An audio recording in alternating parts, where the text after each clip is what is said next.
Hello guys, this is Natalia. Can you hear me? Alright, welcome to session 11. I started the recording. So today we're gonna be going through some things that I ask you to do priorly.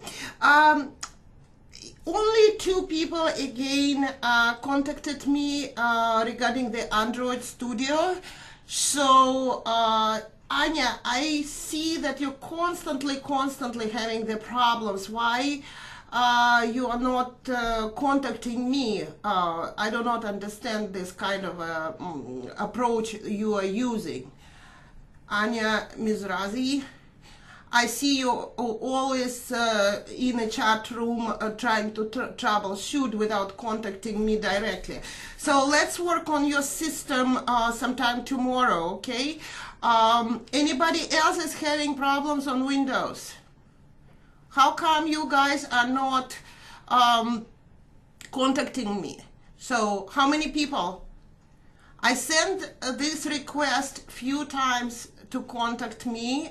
Two people within the last few days, couple of days contacted me. So this is my last call for that. You're on your own after that, because I'm willing to help. I'm asking to contact me. Nobody really does out of like 6-7 people who are having this problem. Okay, and we're gonna stop in here. Now, guys, what I want to discuss today is it's a very interesting bullet points. Basically, I asked you to do it like a couple of homeworks ago, right? Who completed your bullet points? Who actually completed? Type 1. Either on your computer or you know, anywhere else. Anybody was working on your bullet points? And I am talking, or you guys kind of ignored it or whatever it is. Let me show you what I'm talking about. I'm basically talking about this. Why I am asking you to do this particular thing is because when you go for the interview, you will need to describe the project and sell yourself, okay? So today we're gonna talk about this bullet points. And here in class I received a very interesting bullet points, and I can tell you that this person really put so much effort in it. I am not posting this work. I don't want you to copy paste it, but let me just give you the idea how you guys gonna be representing yourself, representing the project that you are working on. So I do not need Anya to send anything to me. You know, I have plenty of emails, and it's not part of your kind of job, okay? Please do not send anything to me. This is for your internal and use, and this is just my help to you to help you for the interview. So basically, let's talk about the motive, okay? Describe number one, describe what kind of application it was. So Lamotive is the mobile native application, okay? Number two, what is application business model? How a company makes profits, subscription, membership, transaction percentage. So this person is describing it is currently the application is free for its users, except for some in-app purchases. The main objective of the company is to bring the application to more users. Number three, what platforms it covered? It covered both Android and iOS platforms. Number four, you have to describe what platform you were testing it on, but it's also, guys, because you have to be multitasking, okay? Mention that, yeah, I tried a couple of times on the different device, you know, with a different operating system. So, but your main responsibility, for example, it was Apple device or Android device. Main functionality, and in the resume, we are not going to put any mentioning of Lamotive name itself, because when you guys hit the market, you know, it's gonna look weird. So anyway, no Lamotive. What we are listing in the resume is multimedia application, and whatever application, guys, in the past or in the future you are working on, it is highly recommended not to put the name of the application. Why? Because first of all, the application could be, if it's distributed through, for example, Crashlytics or other sources, it could be under the non-disclosure agreement, okay? So if you hit the market, if you're looking for the job later after you already worked in the company, it is highly advisable and recommended to you, do never ever put any application names, okay? You can describe the type of the application, but not the name of itself. So same when you go to the interview, please do not mention the name. Just give the type of the application and category. Like here is the main functionality of Lamotive is multimedia. It's an application used to edit photos and videos. This application helps to create short videos and photos combined with music. These videos then can be shared on social media like Instagram and Facebook. So it's pretty clear right now, right, what this application is doing. So next one is what tests you performed.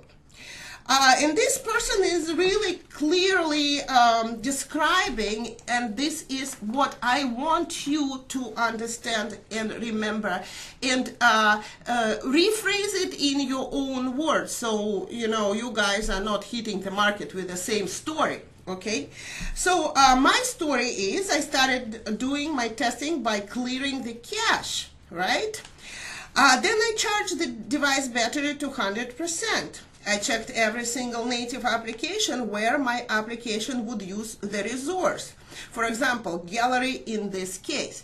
You have to mention if your application is using the native resources, then it is your responsibility to check if the resources are being untouched, they're not corrupted, they're still working properly.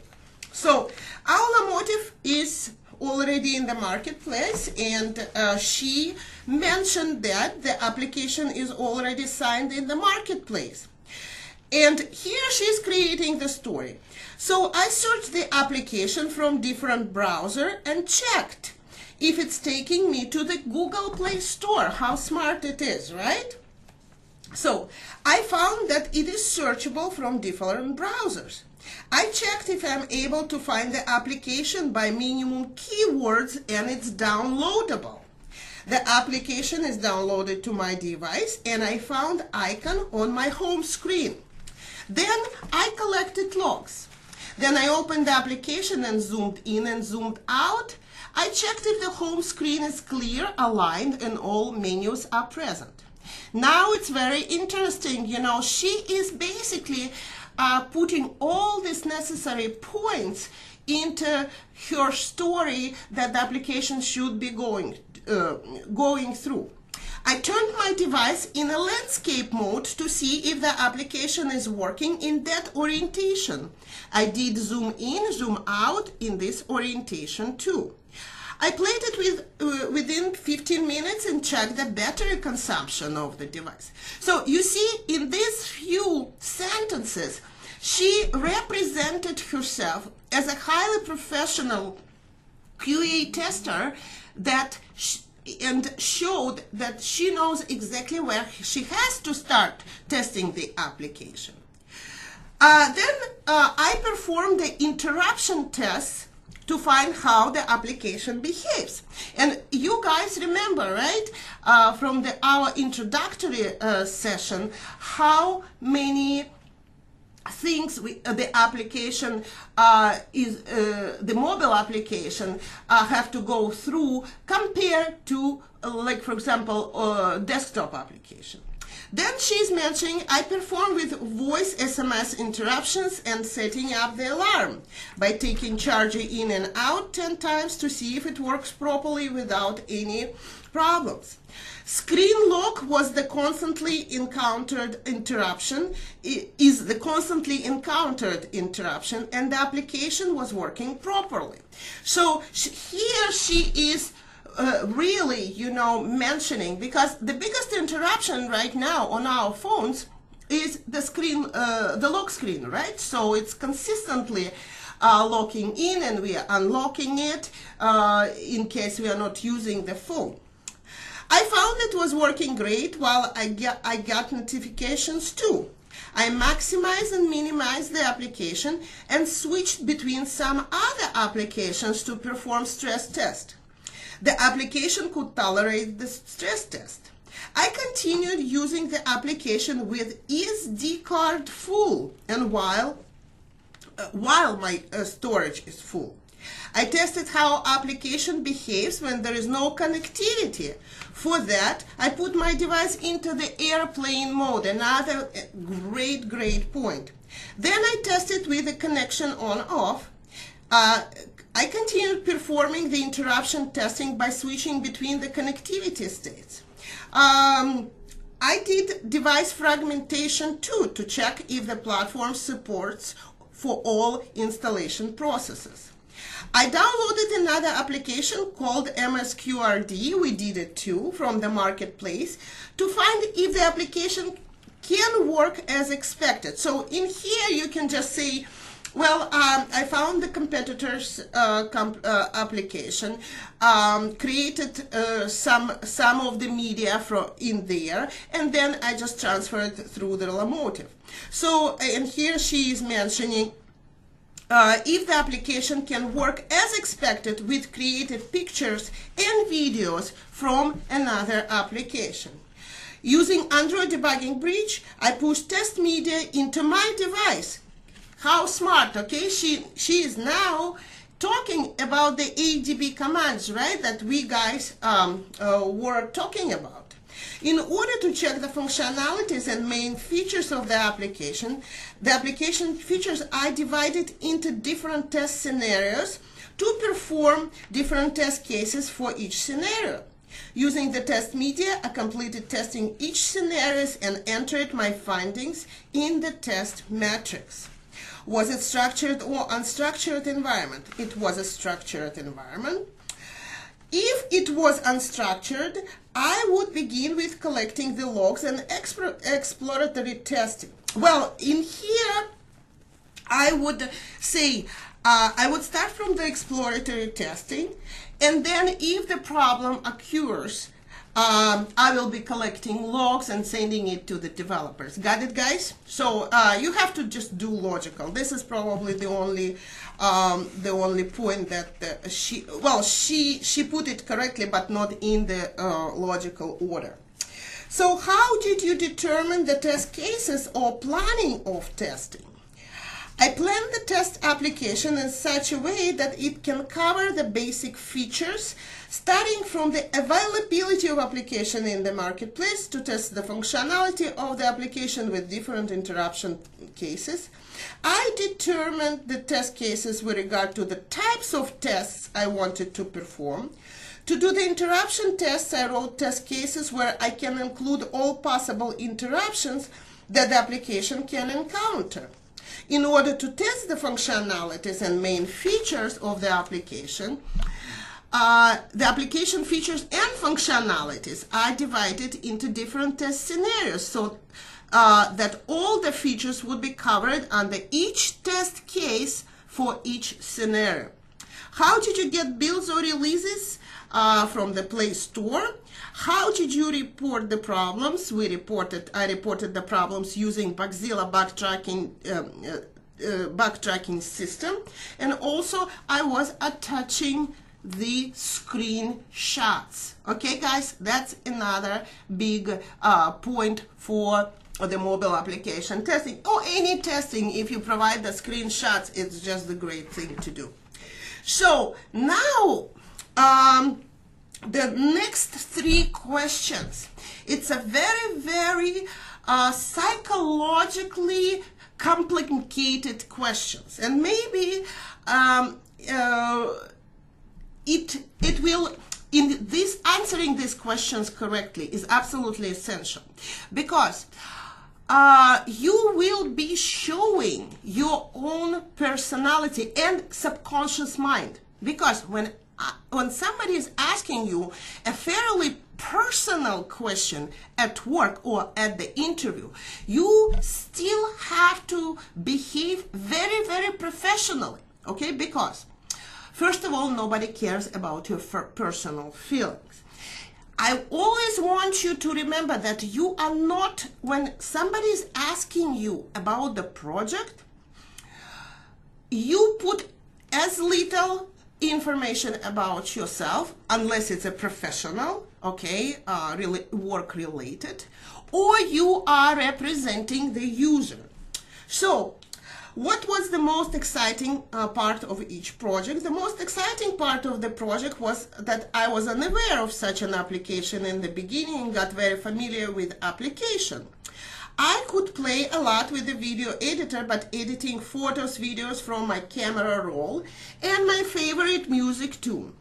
I was very much excited while making videos by adding different filters to them. The facility to add interesting interesting stickers also enhance the videos and make them more attractive and look better. You see how she is very slowly showed her excitement about the project, okay? But at the same time, she is putting a very valuable information about this project. And she's putting her suggestion, or she's showing her interest in what she was doing. So the ability to share the videos which I made through Lamotive directly on the Facebook and Instagram and other social media makes it a lot easier for the user now, okay? She's putting for the user to share with friends, and it's very much user-friendly. The auto preview feature of the Save Lamotive video also lets the user see the earlier videos in the camera roll. So it's very easy to go back and see those videos. Now, always tricky question at the interview, guys. What was about the project that you didn't like? Think about it, okay? Please do not blast out on this one, okay? How your developers are not, they're always behind, they're not fixing the bugs. Forget about this, okay? So what usually at the interview, they are looking for your attitude. How would you behave if you personally didn't like something, but you will have to put it in a professional manner? So in here, you are referring to the user, okay? Because you are representing the user. When user opens the application, there is a video with loud music start to play. That might be out of little interest of some other users. Also, the time duration of the video that's being made is limited to 15 seconds, that it is extendable up to 30 seconds. And the user is not allowed to change the time settings. So instead of blasting out, okay, she professionally described what users might be complaining of. And the last one Another psychological question. How would you change the part of the project that you did not like? Again, do not blast out. Oh, you know, this one doesn't look good. This one doesn't look good. Again, she is going to represent herself as a professional. And in here, the hiring manager will understand, okay, if some of the questions arise, if something that this particular employee doesn't like or wants to be in haste, she's not gonna jump over his head, okay, and just go to the development team and start arguing and you know, saying I don't like the project, this project doesn't look good. Listen to this. So how would you change the part of the project that you didn't like? And she's putting, like, in an office environment, I would talk to my project manager and let him know my suggestions. If he agrees during the team meeting, scrum meeting, product backlog meeting, when my manager, team members, and the developers are present, I would give my suggestions and get a collective feedback.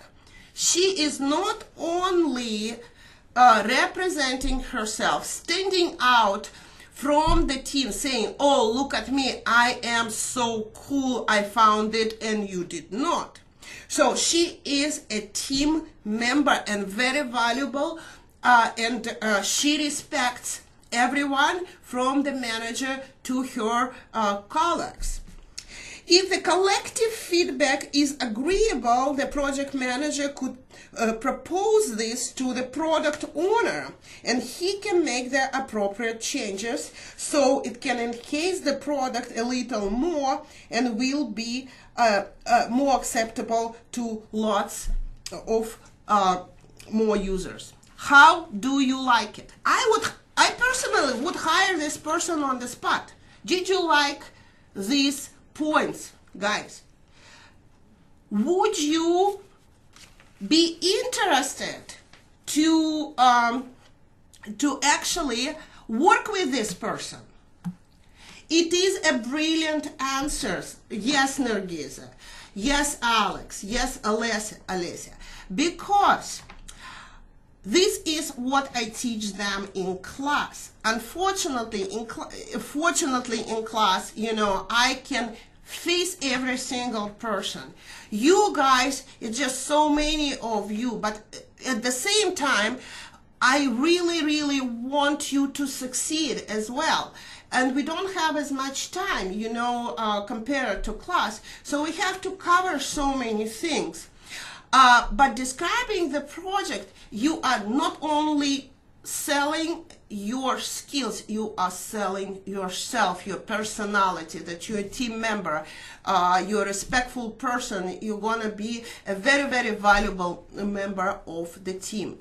So if you guys wanna work on your bullet points, please do. Post it in my directory with your name first. Do not touch my document, of course. And maybe between the sessions, I will review and make some suggestions. Okay. Of course, I would not be able to check every single bullet point, but I think it is very important to know how to sell yourself. All right, my dear people, let's just go back to our sessions. And do you have any questions before I start? All right. So if you have any questions, I would not be able to post somebody's work. Okay, so you just listen, rephrase it in your own words. We're gonna be going through the points, and you guys already finished, right, the Lamotive test metrics. So you have pretty much everything you need at this time to compile these bullet points. So, and we are continuing with our session We spent quite some time, but it's okay. That was, very, very helpful. So today we're going to be continue talking about the tests that we... Natalia, what if at the interview you'll be asked the name of the application that have been tested? Alexander, trust me, nobody will ask you, and if they do, it's kind of just say, I cannot tell you the name of the application because it's, under non-disclosure agreement. That's it. All right. Even if it's in the marketplace, you could still have a non-disclosure agreement of not.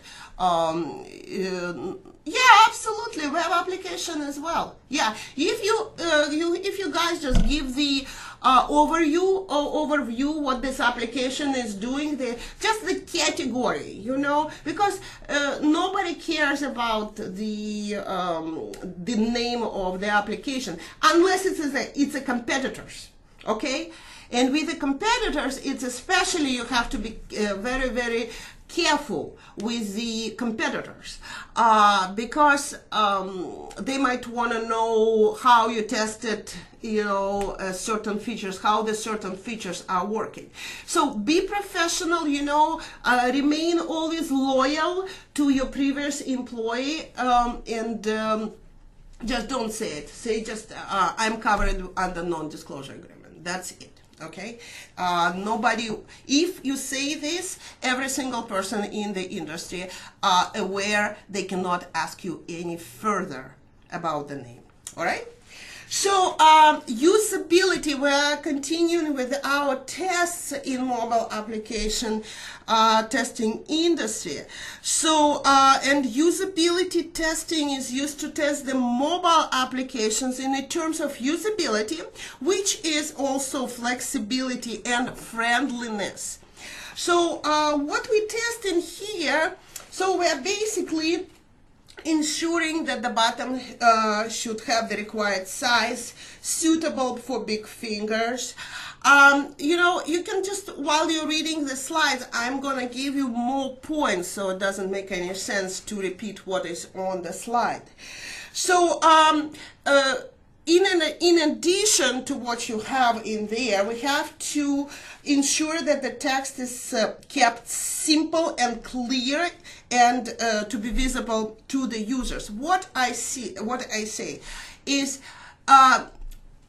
sometimes the text is either too small or too big, or it's too crowded in the same because the word is too long. Okay, and right now anybody is having the mood text messaging? Mood? Anybody? Anybody's using mood application? So and it's very interesting that every single application I'm downloading on my phone, I start just going through the menus just to see how it's done. Like I said, I'm testing even the parking lot. So, and sometimes I'm just wondering, there is an icon, notifications, okay? So, and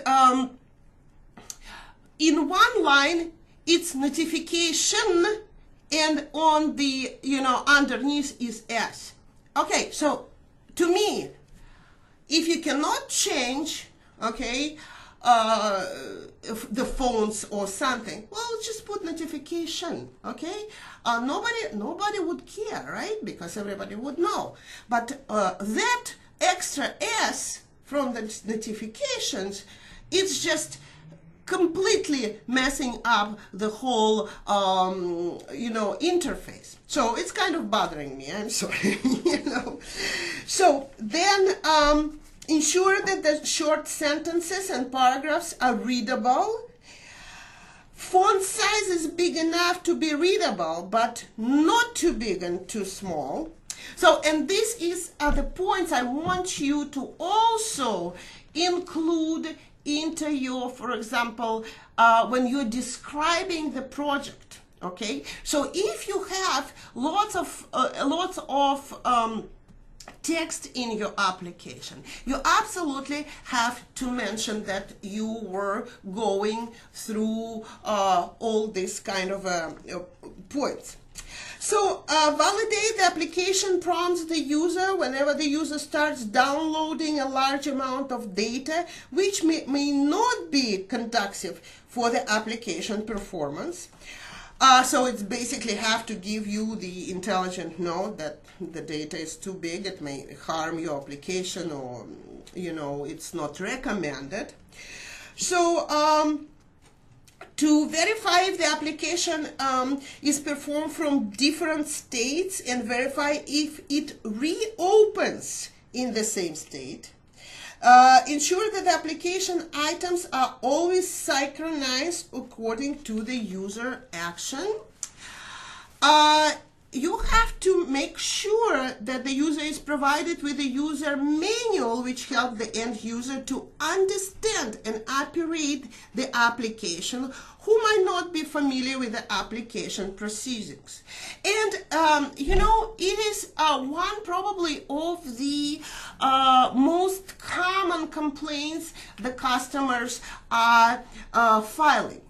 I do not know how to use the application, and only after people are complaining in a crowd, they are putting like a help menu, like a user manual. Of course, nobody is gonna provide like a piece of documentation, okay? But in a help, somewhere it should be the link, okay, to that documentation on the internet, where the user should be able to see how would I operate this or that certain feature.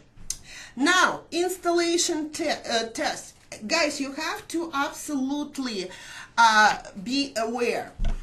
Installation, uninstallation, upgrade, okay, reinstallation. It's all part of installation tests. So you have to, and probably it is a good time for you to start writing that down, because sometimes on the interview, the interviewer wants to see what kind of tests would you perform, side by side.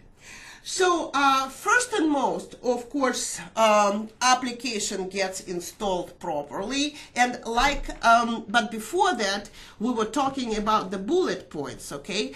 So we need to make sure that your application is searchable, okay, through your mobile device, through Google or any other browser. If your application could be found by the minimum words, does it take you to the appropriate App Store or Google Play, right? So can you install it from there? Compatibility, so different operating systems, you have to make sure that it installs on the different operating systems and versions of the operating systems. Then we can verify if the application can uninstall successfully. And you have to understand it's another big thing in here. So when we are installing the application, it's basically very easy. Dump all these files into the system. So the uninstallation is the more complicated process, because when you're uninstalling the uninstall or install utility, right, it should basically grab all these files from the different parts of your system and dump it, okay? So there should be no residue left. Make sure when you're uninstalling, and if your application is using the native resources, like for example our gallery, right? The Lamotive is using our gallery. You have to make sure that the gallery is being released and not only released, especially with the multimedia, it is always a big concern. Okay, yes, I have my gallery, I have my files in there. I have, my video, audio, and image files. But is it working? Okay, because sometimes the thumbnail is not enough to check. You really have to play it back in the full screen to make sure that nothing gets corrupted. Then the path you can install on both internal memory and SD card, and see if it is available in there. Upgrading, it's very important. It needs to be tested as the new versions of your software and underlying OS will change frequently. Then during the installation and in uninstallation, I highly recommend to perform such the interruption tests. All right, because it can happen, right? It could be incoming call, notification, SMS maybe. So, and the installation and uninstallation should not be affected by these interruptions. So, another thing, or you all of a sudden you receive a notification that you missed, probably had a cup of tea, when at 15% the system was notifying you, oh, your battery is low, and all of a sudden you receive the notification, oh, you have just, for example, 2% left. So you absolutely have to put the charger in and start charging. So what if you do not have enough space? The application starts installing on not enough space. Does it tell you that you're running out of space? Not only running out of space, it should the intelligent application should be giving you the notice, okay, and take you to the applications that you can free some space. So another intelligent message: would you like to free some space to continue the installation? So another big thing is like a junk files, and of course the installation may generate lots of junk files, and also uninstallation should remove this garbage. So ensure that the test device is not the same as used for development, or it's not set up as a development environment. So you absolutely have to get out from the development environment, okay, and check the device. So then we are verifying that the application can be installed successfully following normal installation procedures. Version, guys, why I am always asking you for the version number, okay? This is something that I want you to remember. Always write it down. Whatever you do, you start downloading the application, write the version number, okay? You're downloading from the internet or from the marketplace, write the version number. So it has to become your habit, a part of yourself, because if you do not notice the version number, you could be in trouble later. So now when we install the application, the icon is there, right? So we have to make sure that the icon is present. If we are doing something that we are not supposed to do while the application is being installed, we should receive the message too, okay? Now, maybe try installing your application with a low Wi-Fi connectivity, for example. Try to install the application in disconnected mode, Wi-Fi installation mode. What I suggest, try uninstallation and reinstallation several times. This is a big stress test, okay? Uninstall, install, uninstall, install, uninstall, install. You can also, add some other tests like, interruptions in there. So another thing it's we pretty much, you know, I put it in the main table. You probably didn't know why I put it in the table, like start and restart application from the icon, right? So why do I have to do it? Because you know, this is another big stress test when you are just closing and opening, closing and opening. So we didn't have problems with Lamotive, right? We didn't, did we? No. All right. Yeah, because in the previous versions, okay, the application, I think it was maybe several months ago when we were testing it, when we were opening and closing the application like 10 times, like after the fifth or sixth time, it would crash. All right. So they fixed it. Phone calls, installing or uninstalling, okay. Text messages. Another big thing, guys, you know, with our application, it's when we are receiving the OS update. Okay, when we are receiving the OS update, this is pretty much a big stress test for the application. And see, because you know, the right now that we know, right, that the operation systems, they come with the different APIs. So another big thing, like I told you, it is impossible to develop an application for every single device, but nevertheless you have to try to install the application on non-supported device and see how your application is behaving. Why? Does it start dumping data to unsupported device? Especially, you have to understand, from the marketplace, you wouldn't find this application for your device. I think that was the case with the Asus, right, guys? So you wouldn't find the application, the Lamotive for Asus. Who is unable to find, who is unable to test? I had like a couple of people who were unable to test. So, but at the same time,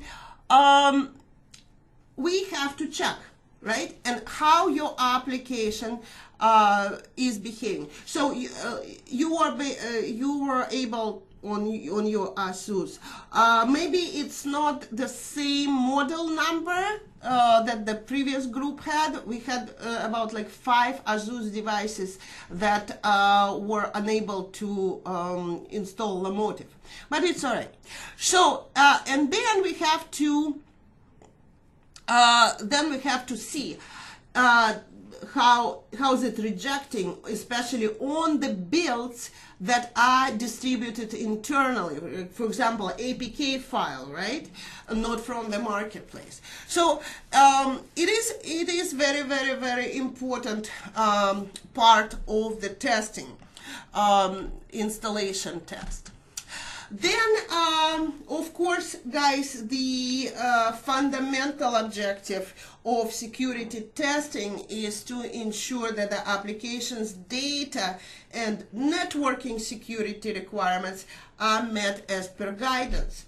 So I put just a few of the points that the crucial areas for checking the security on mobile applications. You have to know, okay, you probably wouldn't be able to test it because security testing is mostly the automation testing. So, but if you are looking for automation testing, if you're interested in a security testing, these are the slides for you. We're gonna go through the security testing checklist for you guys as the QA engineer for the manual, okay? And it's gonna be the list for you, but you absolutely have to know what it is, what security test is covering. So beside that, we have on the slide on the slide. We have to validate that the application is able to withstand any brute force attack. Then validate whether an application is not permitting an attacker to access sensitive content or functionality. The application has a very strong password protection system, and it does not permit an attacker to obtain, change, or recover any other user's password. And we're going to be talking about that a little bit later when going through the security tests. So another thing, we have to validate that the application does not suffer from insufficient session expiration. So session timeout absolutely have to be implemented, especially when there is some money transaction involved. So identify and recover from any unmanaged code scenarios. Then to protect the application and the network from the denial of service attacks. Analyze the data storage, data validation. Then we have to check if any cryptography code is broken and ensure that it is repaired. Protect against the malicious client-side injections, run injections. So there, so many other things that are involved in the security testing. And I can tell you, like for example, every single application that where there is a money transaction, it has a certain level by industry of the protection. So, for example, the Bank of America and other banks with the trillions and trillions of dollars that are consistently moving around, they have the highest security standards, and we pretty much gonna go through it in the next few sessions when we start testing the banking application. So compatibility tests as a term is completely gone from the mobile application testing. Okay, guys, so we are naming this test as we give a definition and the term as the platform and OS tests.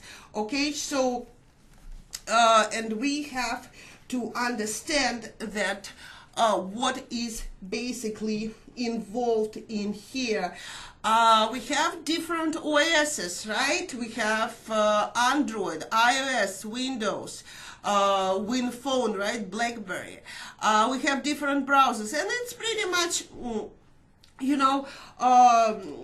for web applications or native applications. So as long as you are testing. So basically, when we're talking about the different devices, different screen sizes, resolutions, OS versions and memory sizes, hardware capable of interrupt testing, multilingual support, different time zone support. So we are talking about the device fragmentation, basically.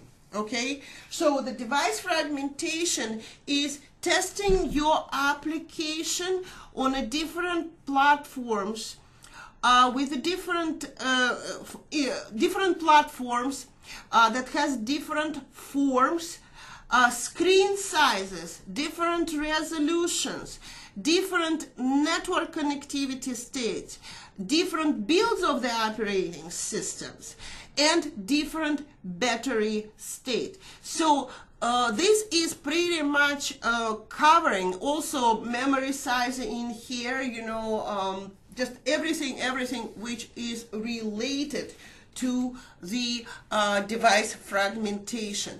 So, and I don't know, I don't remember, did I tell you guys, or I was telling it in class, that the Google does not have a a correct definition. Google is giving the definition that the device fragmentation is some phenomenon, I don't know, this is what they claim, some phenomenon where the users are using the newer operating system against the older operating system. Please do not bring this definition. Google is so wrong in here, and we are always laughing, you know, in class when somebody puts it, because I'm giving the device fragmentation terminology from session 1. So basically, guys, we are dividing all these tests into the functional versus non-functional tests. So what are the tests that we never perform? Okay, do you know, as a testers, like as software testers, what are 3 types of tests we do not perform? Tell me. Unit, all right, what else?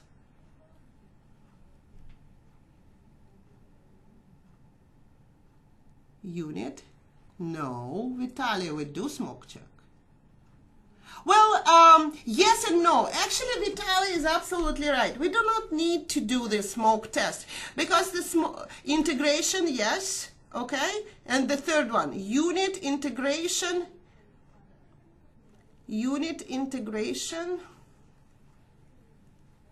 and a system, guys, okay. We do not do it. Now, with a smoke test, what? Dmitry, you never do it? Are you kidding me? So, smoke test, I absolutely agree with you guys, because the smoke test, and we're going to be going through the smoke test a little bit later. Smoke tests are usually performed when the application is just being developed. You know, this is simple, very simple functionality. Can I install it, right? Can I open this page? Can I press this button without really the application is crashing my device, right? So, and it's just kind of a very, very interesting thing that the developers they don't need you doing the smoke test, right? Because it's been done already. So, and guys, you have to understand too that the smoke and sanity checks tests are the most controversial definitions in the industry. Every single company, every single you know, QA engineer have its own definition of smoke and sanity. So I will give you mine. You can, you know, you can, maybe when you start working in your company, they're going to be using the different approach. So, well, it's kind of, you know, perpetual question. So, but functional testing and non-functional testing. So, and before going into the differences, we should probably define which are they. Functional testing involves testing the application against the business requirements. So the goal of the functional testing is to verify that the application is behaving the way it was designed to. Functional testing ensures that your software is ready for release to the public. It also verifies that all specified requirements have been incorporated. And I can, oops, sorry guys. And basically, we have 2 major categories in functional testing, which are positive and negative functional testing. And positive functional testing involves inputting valid inputs to see how the application responds to this, and also the output is correct, right? And negative, of course, testing involves using different invalid inputs and see how the application is handling. Basically, while functional testing is concerned about the business requirements, non-functional testing is designed to figure out if your product will provide a good user experience.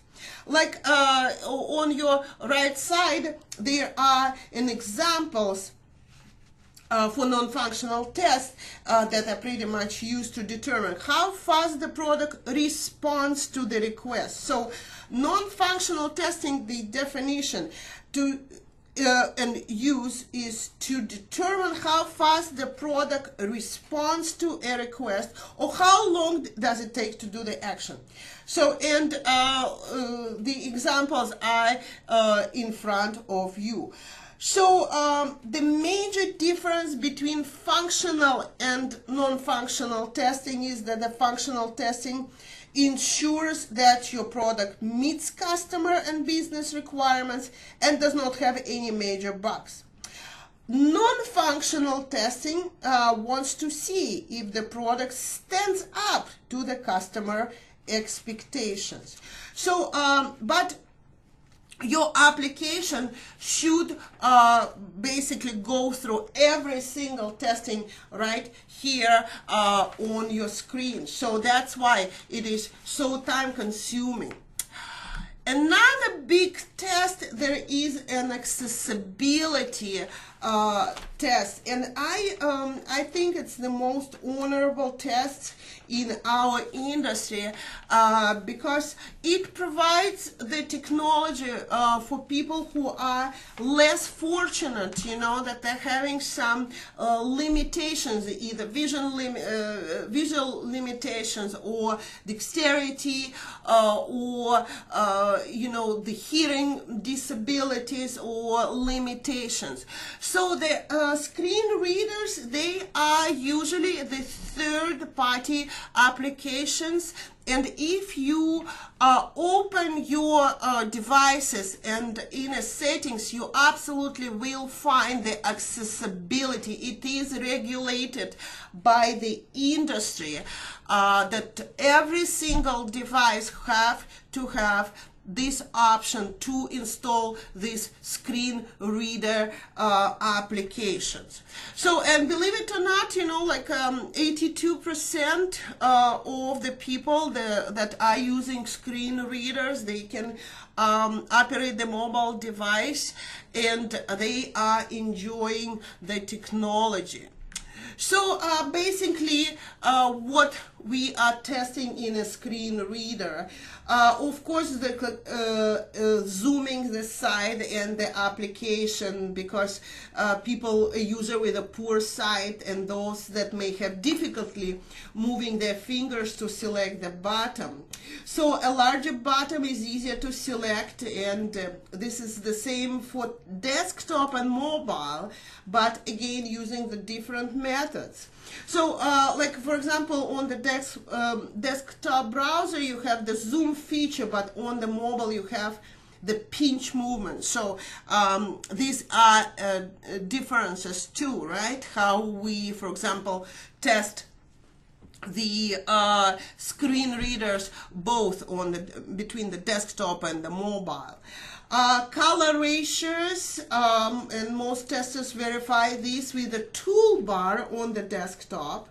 But if you happen to be testing the screen readers, you basically, I recommend using screenshots to get the actual colors shown and then validating them as what is programmed, and it's not always what it seems. So you just have to kind of compare with a screenshot with these color ratios on your desktop. Of course, readability of the site, because you have to make sure that the text is not overcomplicated and easy to understand. Again, both for desktop and mobile. And of course, the navigation, you know, the navigation is another big thing. And you have to understand that you can navigate the screen readers using the voice commands, right? And or you can just create create the your own customizable screen reader. The user can create customizable with screen reader buttons and the keys to navigate to the extent where they can use it. Of course, this screen readers absolutely have to cover like a one finger gestures, two finger gestures, swing or swipe. So it's very complicated applications, but I think it's the most honorable testing in our industry. So that's it for tonight, guys. It's been a pleasure being with you. I will send you your homework tomorrow morning, and guys, whoever have still having the problem with Android Studio, we are approaching session 12. Contact me and it's gonna be our last call. All right, bye bye guys, thank you so much.